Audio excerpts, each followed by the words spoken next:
나이가 들었으니 부모님 봉양하고 내 자식 부양하느라 다 양보하고 배려하는 삶을 사는 것이 바람직할까요? 저는 그렇게 생각하지 않습니다.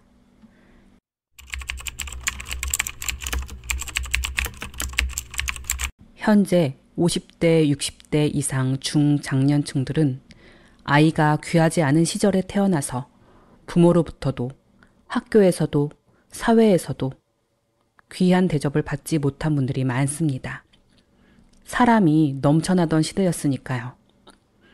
즉 아이는 노후 대비를 위한 수단, 노동력 또는 딸이라면 아들을 낳기 위한 중간 다리, 또 사회에서는 상품이나 부품 정도의 취급을 받았죠. 사람의 행복과 성취도를 가르는 가장 중요한 것 중 하나가 바로 자의식, 일종의 심리 자본인데요. 자의식이란 내가 스스로를 어떤 사람으로 느끼고 있느냐를 말합니다. 자의식이 긍정적인 사람은 나는 사랑받을 만한 자격이 있어. 나는 무엇이든 도전할 수 있어. 실패해도 괜찮아. 극복할 수 있어. 이런 생각을 가진 사람을 말합니다. 이런 사람은 기본적으로 늘 긍정적이고 개방적이어서 어디서든 매력적인 사람이기에 인기가 많죠. 그리고 도전을 두려워하지 않기 때문에 상대적으로 성취할 확률도 높습니다. 이렇게 중요한 인간의 자의식은 통상 5세 이전에 우리 무의식에 각인이 되는데요. 태어나기 전 태아 시절부터 약 5년 정도 동안 어떤 환경에서 어떤 대접을 받고 살았느냐가 한 사람의 자의식을 정하게 되는 것입니다. 그런데 안타깝게도 현재의 중장년층들은 태어난 시대적 상황이 긍정적인 자의식을 형성하기 어려운 시대를 살아왔죠. 아마도 상당수는 자신이 반갑지 않은 존재였거나 심지어는 태어나서는 안 될 존재였거나 또는 있으나 마나한 존재였을지도 모르겠습니다.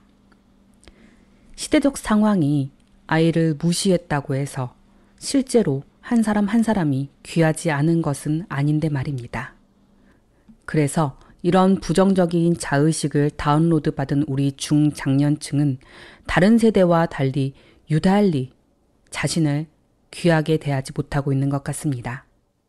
좋은 것 있으면 나 가질 생각은 억누르고 먼저 부모님이나 자녀 생각부터 하는 것이죠. 다행인 것은 한번 형성된 자의식이 절대 바뀌지 않는 것은 아니란 거예요. 내 마음먹기에 따라 종이장 뒤집듯 바꿀 수도 있습니다. 그냥 내가 나 스스로를 귀한 존재로 대접해주면 됩니다.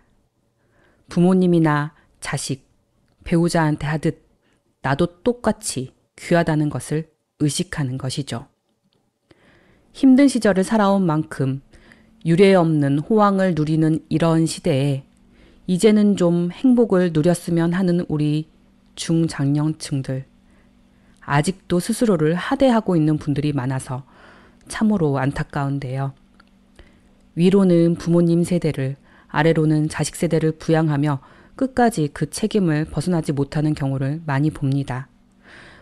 우리 부모님이야 어쩔 수 없다 하더라도 자식 세대로부터는 독립선언 해도 되지 않을까요?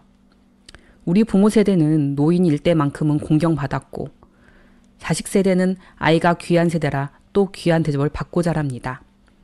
그 사이 끼어있는 우리 중장년층들은 위로 아래로 베풀기만 하는 것이 당연하다고 여겨지는 시대를 살고 있죠. 과연 이게 맞는 걸까요? 언제까지 베풀고만 살고 나 스스로는 먹고 싶은 것, 입고 싶은 것 하나 제대로 대접하지 못하고 살아야 하나요? 우리 솔직해져 봐요. 사람은 다 똑같습니다. 진짜 내 속마음은 나도 좋은 것 누려보고 싶거든요. 나도 예쁜 거, 좋은 거, 비싼 거 누릴 줄 알고 쓰고 싶습니다. 이런 내 욕구를 인정하는 것부터가 내 자의식을 바꿀 수 있는 첫 단추입니다.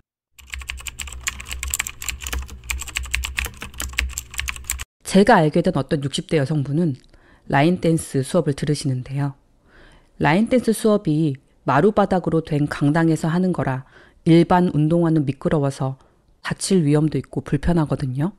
그래서 댄스 전용 신발을 신어야 합니다. 이 신발이 비싸지도 않아요. 온라인으로 2만 원도 안 하는 것도 충분히 좋거든요. 그런데 이걸 안 사시는 거예요. 돈이 아깝다고요. 그런데 그분이 돈이 없느냐? 천만에요. 손주 영어 유치원비를 매달 내주고 자식 집 살 때마다 몇 억씩을 턱턱 내줄 만큼 여유가 있습니다. 그런데 1,000원, 10,000원짜리도 자신한테 쓰는 거는 그렇게 아끼는 거예요. 그런데 자식도 이 사실을 알면 좋아할까요? 아마 아닐 겁니다. 누가 그렇게 희생하라고 했냐고, 먹고 싶은 거 먹고 누리고 싶은 거 누리라고 아마 할 겁니다. 장성한 자식들한테 용돈 주시는 분들, 자기 자신한테 주는 용돈은 있으신가요? 그냥 뭐 나는 필요한 거 내가 사서 쓰는데 용돈이 무슨 소용이야 하셨던 분이라면 생각을 한번 바꿔보시기 바래요. 한 달에 다만 20만 원, 30만 원이라도 정말 오롯이 나를 위해 쓸 수 있는 용돈 꼭 만들어 보세요. 그리고 또 어떤 60대 분은 누가 자기 보면 나이보다 10살은 많게 보는데 기분이 무척 나쁘시다는 거예요. 그분을 보면 피부 몸매 관리 다 잘하셨는데 그분이 옷 쇼핑이 너무 어렵다는 거예요. 그래서 편한 스타일 그대로 고수해 오셨다고. 그래서 제가 옷 쇼핑도 많이 사보고 실패를 해봐야 해요 라고 했더니 옷 사서 실패할까봐 돈이 너무 아깝다는 거예요. 그래서 제가 처음부터 비싼 옷 사지 말고 동네 돌아다닐 때 입는 가벼운 일상복 그런 거 보세에서 몇만 원짜리라도 한번 사보세요 라고 권해드렸어요. 그리고 애들 걷는 것도 넘어져 봐야 잘 걷게 되는 것처럼 쇼핑도 좀 실패를 해봐야 한다고요. 어떤 것도 실패 없이 배울 수는 없습니다. 그리고 한 번, 두 번 실패로 고수가 될 수 없다는 거는 우리 다 알고 있잖아요. 이 용돈 안에서 작은 실패들을 경험해 보세요. 옷 사는 센스가 없다면 자꾸 사보고 실패해 봐야 내 옷걸이에 맞는 그 스타일을 파악할 수 있게 될 거거든요. 자식, 심지어 손주, 매달 용돈까지 주시는 분들은 제발 자식한테 주는 것 반이라도 자신한테 용돈을 주세요. 나중에 내가 얼마나 아끼고 희생했는데 하고 억울해봤자 아무도 그 마음 풀어줄 수 없어요.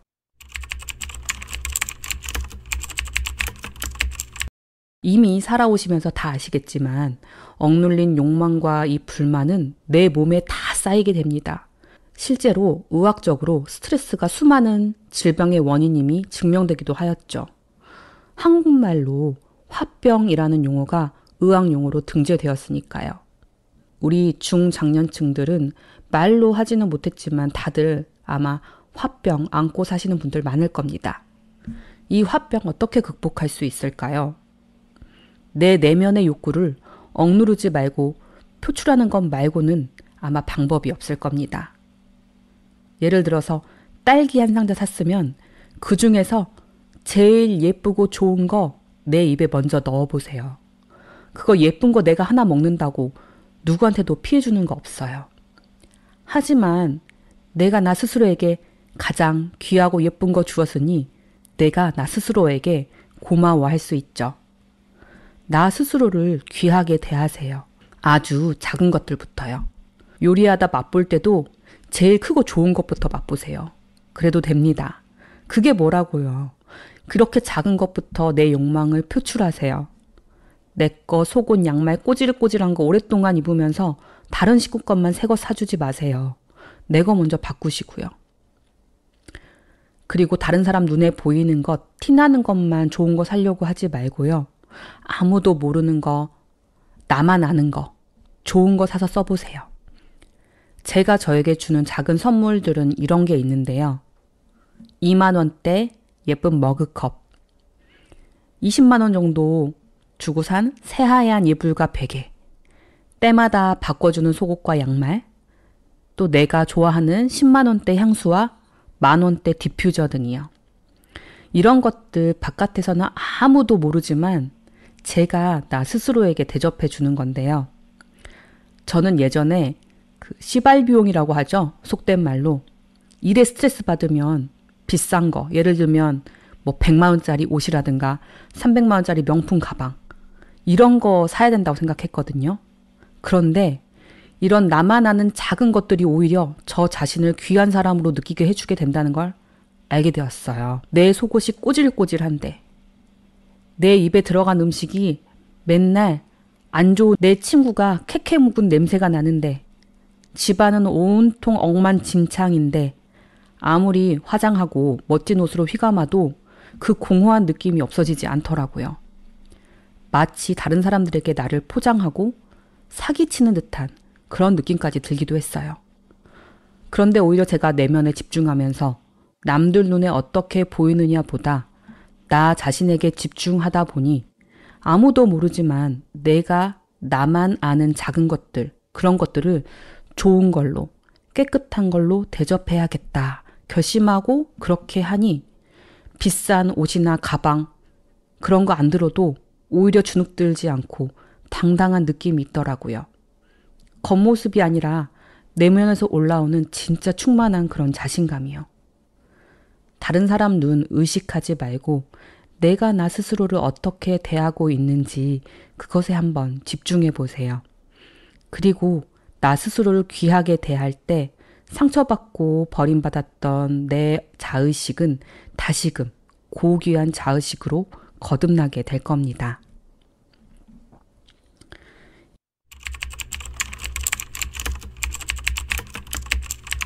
인간은 자신의 성장을 느낄 때 깊은 행복감을 느끼는데요. 어쩌면 우리가 자녀들에게 그 기회를 뺏고 있는 건지도 모릅니다. 자녀에게 결핍을 선물해 주세요. 성장하려면 필수적으로 실패를 경험해야 합니다. 실패나 좌절을 경험하지 않도록 너무 감싸고 있진 않으셨나요? 잘 보면 여러 형제 중에 부모로부터 가장 못 받은 자식이 가장 많은 걸 이루고 사는 경우도 많습니다. 결핍이 성장의 원동력이 되었던 것이죠. 요즘 젊은이들은 성장의 필요성을 느끼지 못하는 경우가 많죠. 목표가 없으니 공허함을 느끼며 너무너무 불행해합니다. 어쩌면 우리가 너무 힘들게 살아와서 자녀들 고생시키고 싶지 않은 마음에 아이들이 도전할 기회조차 빼앗고 있는 건지도 모릅니다. 저희 동네에 보면 손주 봐주러 자식집에 와 계신 분들이 많이 계신데요. 아이들이 많이 어릴 때는 사실 도움이 필요하긴 하더라고요.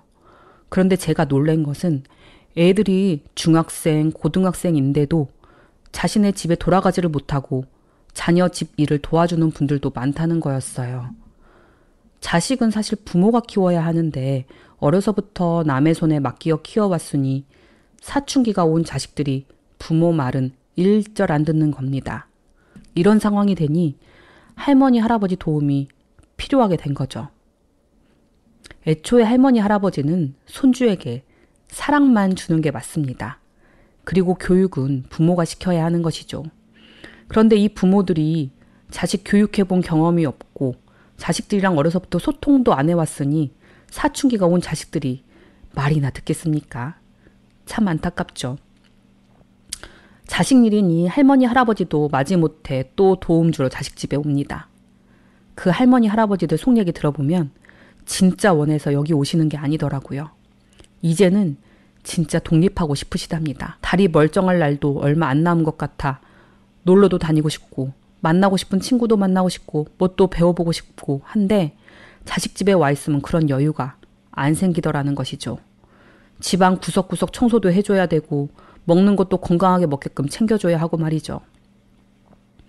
진짜 이런 삶은 아니라면서 절대 다른 분들한테는 이렇게 오랫동안 자식한테 얽매이지 말라고 완전 볼모된다고 말씀하시더라고요. 처음 말씀드렸듯이 5세 전에 영유아기는 무의식이 다운로드 되는 시기로 할머니, 할아버지 사랑을 듬뿍 받으며 자라게 하는 것은 길게 보면 좋은 투자가 될 수도 있습니다. 그런데 그 이후로는 기관이나 돈의 도움으로 얼마든지 아이들 잘 기를 수 있거든요. 꼭 할머니, 할아버지가 아니어도 됩니다. 손주들 초등학생 정도 되면 이제 손을 떼세요. 사람 써도 됩니다. 그리고 꼭 자신만의 시간을 확보하십시오. 지나간 청춘 어찌할 수 없다는 것 잘 알고 있지 않습니까? 그리고 솔직하게 자식한테 말씀하셔야 됩니다. 나는 이제 그만 내 생활을 하고 싶다고 말입니다. 자식들은 부모님이 손주 보고 싶어서, 자식 옆에 살고 싶어서 계속 도와주는 걸로 착각할 수 있어요. 내 속 말 안 해도 자식들은 다 알겠지 하고 생각하시겠지만 절대로 아닙니다. 내 속 말 안 하면 아무도 몰라요. 솔직하게 나는 자유롭고 싶다 선언하십시오. 나는 언제까지만 이렇게 저렇게 도와주고 도움은 이제 끝이다. 너희가 살 길을 잘 찾아서 알아서 가정을 잘 꾸려라 라고 말이죠.